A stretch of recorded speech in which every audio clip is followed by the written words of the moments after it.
Hey Archery Talk, this is Lucas, and tonight we had another little nonsensical competition between a couple of hunting bows. Tonight it was the Hoyt Carbon RX-1 and the Obsession Fixation 6XP.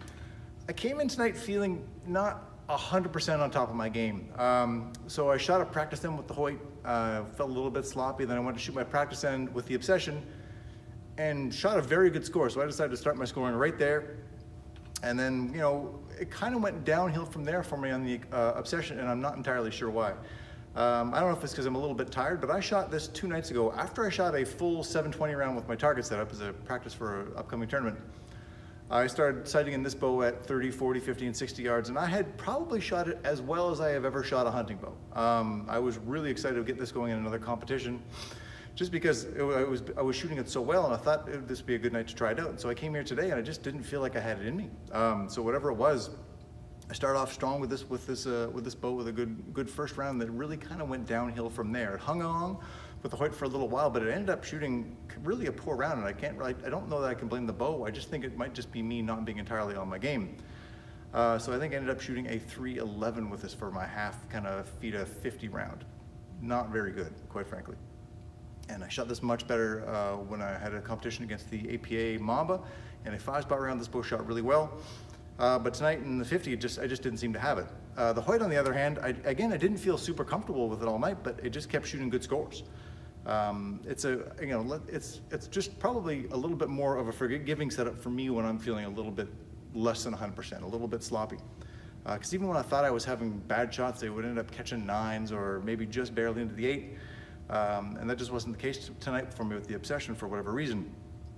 So I think I don't know what conclusions to draw from this exactly, except maybe when I'm just not having a great night, the Hoyt was just a little bit more forgiving for me. It's a much like the IBOs in these bows are not terribly close. I think the Obsession comes in the high 350s, and the Hoyt is in around 340. That's a pretty big difference, and you can feel it in the draw cycle. The Hoyt's very smooth, very smooth. It's a very easy pull. Doesn't feel like I'm pulling 65 pounds with both of these. It's a much easier pull. The Obsession is actually quite a smooth pull, but it's a lot more effort exerted, I feel like, than I am with the Hoyt. So I don't know what the main reasoning is with it. I thought the Hoyt, it felt like it could use a stabilizer. It's a pretty light bow. It's a carbon bow. I thought felt like it could use a stabilizer to even things out, but I ended up shooting a pretty good score with it for a hunting setup. I shot a 324 with it, which is about same score I shot with it last time against the Prime. I think it was 1 point higher even.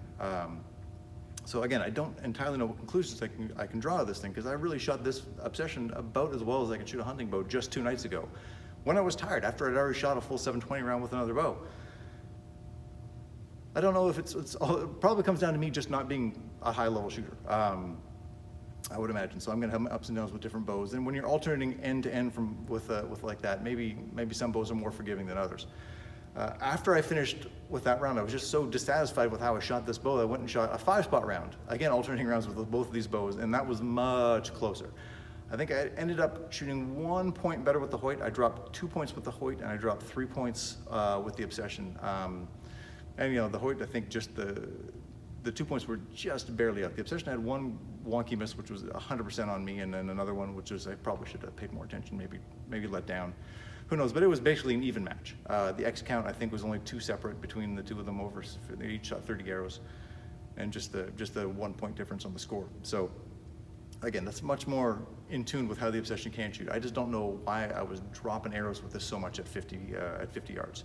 But regardless, hopefully we'll have a few more of these competitions to go before we do the full reviews, and finally the big shoot-up video with all of our 2018 hunting bows. Until then, thanks so much for watching, and if you like what you see, please like, share, and subscribe. Thank you so much.